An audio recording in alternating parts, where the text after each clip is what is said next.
Halo, selamat berjumpa lagi. Saya Dr. Darmawan, spesialis kedokteran jiwa atau dikenal juga sebagai psikiater. Kali ini saya akan membawakan tentang gangguan tidur yang dikarenakan gangguan kecemasan. Sebetulnya apa sih gangguan kecemasan itu? Gangguan kecemasan adalah gangguan di mana seseorang merasa takut berlebihan, was-was, cemas, sudah memikirkan atau mengantisipasi hal-hal yang belum terjadi. Jadi kalau takut itu ada objeknya, tetapi kalau cemas itu objeknya nggak jelas. Dia takut yang belum terjadi ditakuti. Nah, orang-orang yang menderita gangguan kecemasan biasanya juga mengalami gangguan tidur. Nah, gangguan tidur ini di masyarakat umum itu bisa mencapai 5-15% dan bahkan 30-75% bisa menjadi gangguan tidur yang kronis dalam jangka waktu panjang. Pada orang tua, bahkan bisa ditemukan gangguan tidur itu 30-70% ditemukan gangguan tidur pada orang tua. Nah, ada beberapa macam sih gangguan tidur itu. Kebanyakan orang itu taunya insomnia, susah tidur. Padahal gangguan tidur itu masih ada yang lain, seperti misalnya parasomnia. Misalnya, orang kalau tidur giginya ngerot-ngerot atau cleansing, itu disebut bruxism. Tidur sambil jalan, mengigau. Kemudian ada juga hipersomnia. Hipersomnia adalah dia tidur berlebihan. Ada juga yang disebut narkolepsi. Kalau hipersomnia tuh maunya bawaannya tidur mulu. Udah tidur 8 jam, 10 jam itu nggak cukup. Dia maunya tidur mulu, jadi panjang tidurnya, hiper, berlebihan. Kalau narkolepsi itu serangan tidur. Tiba-tiba dia ngantuk banget, kemudian tertidur, lalu dia terbangun lagi, kembali segar. Tetapi jadi seperti serangan. Kalau kita kenal ayan atau epilepsi kan serangannya kejang.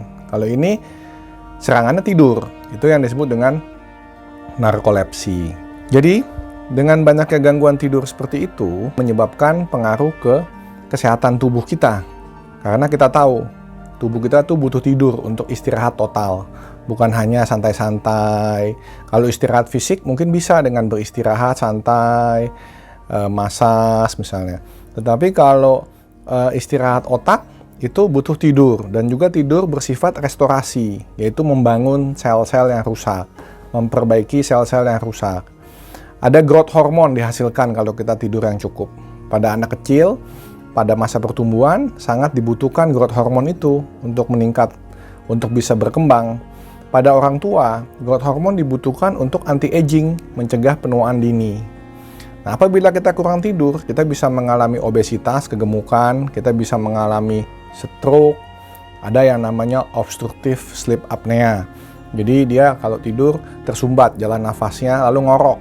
Nah, itu juga gangguan tidur.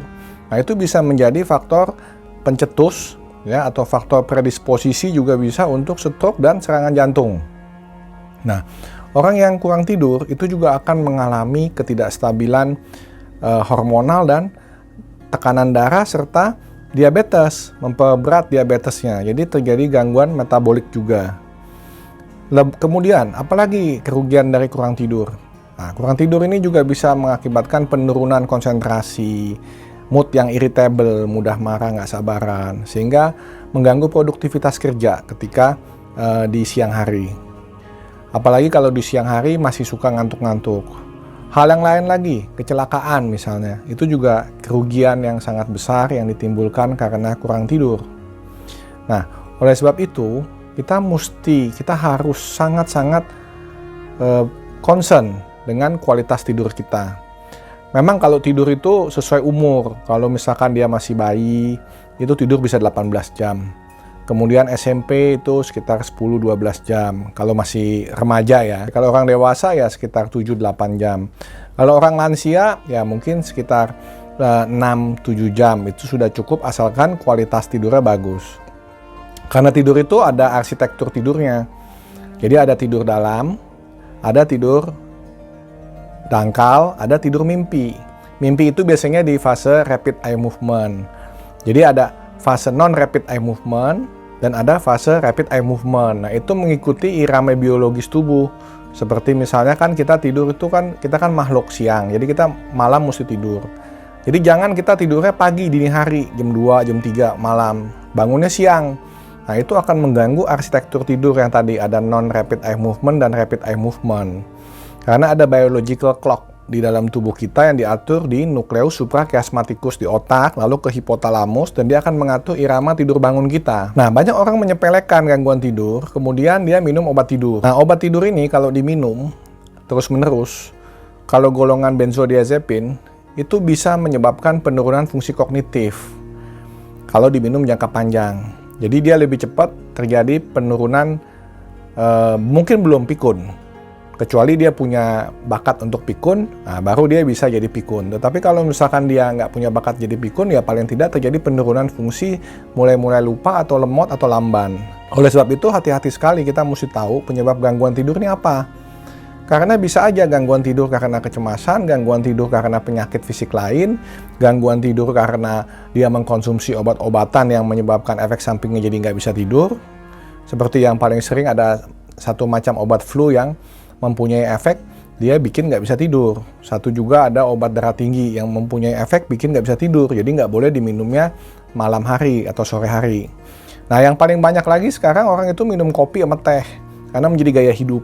Nah, minum kopi sore hari, malam hari, akibatnya menghambat rasa mengantuk di jam biologis kita. Oleh sebab itu, jangan sepelekan gangguan tidur itu. Nah, demikian juga gangguan cemas. Banyak orang gangguan cemas, itu dia langsung minum obat anti cemas.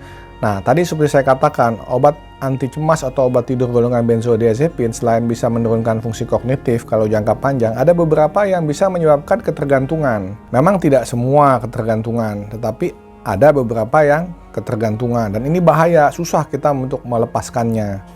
Oleh sebab itu ada obat-obat anti cemas yang itu kita gunakan obat-obat yang tidak ketergantungan, golongan lain. Seperti misalkan kita gunakan golongan antidepresan. Antidepresan tidak membuat ketergantungan dan bisa mengatasi gangguan cemas menyeluruh.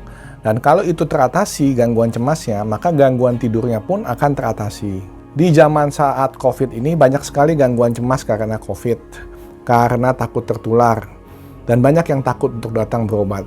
Sekarang kita di rumah sakit, di klinik, sudah menerapkan protokol kesehatan. Jangan takut untuk datang berobat, karena kita sudah melakukan screening, dan kita membuat jalur, dan juga kita sudah menyediakan semua alat bantu pelindung diri, sehingga meminimalkan penularan. Ingat bahwa penularan terjadi karena 3 faktor, yaitu keganasan virus, jumlah virus yang banyak yang masuk ke tubuh, dan daya tahan tubuh kita. Kalau kita kurang tidur, daya tahan tubuh kita akan menurun. Tapi kalau misalkan kita daya tahan tubuhnya bisa dijaga baik, maka kita meminimalkan virus yang masuk ke dalam tubuh kita, insya Allah kita tidak akan tertular oleh virus corona, dan tubuh kita bisa melawan itu. Jadi kita harus tetap menjaga daya tahan tubuh kita, mempunyai kualitas tidur yang baik, tidak cemas, bisa memanage kecemasan dan stres, sehingga kita tetap bisa mempertahankan kualitas hidup kita, produktivitas kita, dan salam sehat jiwa.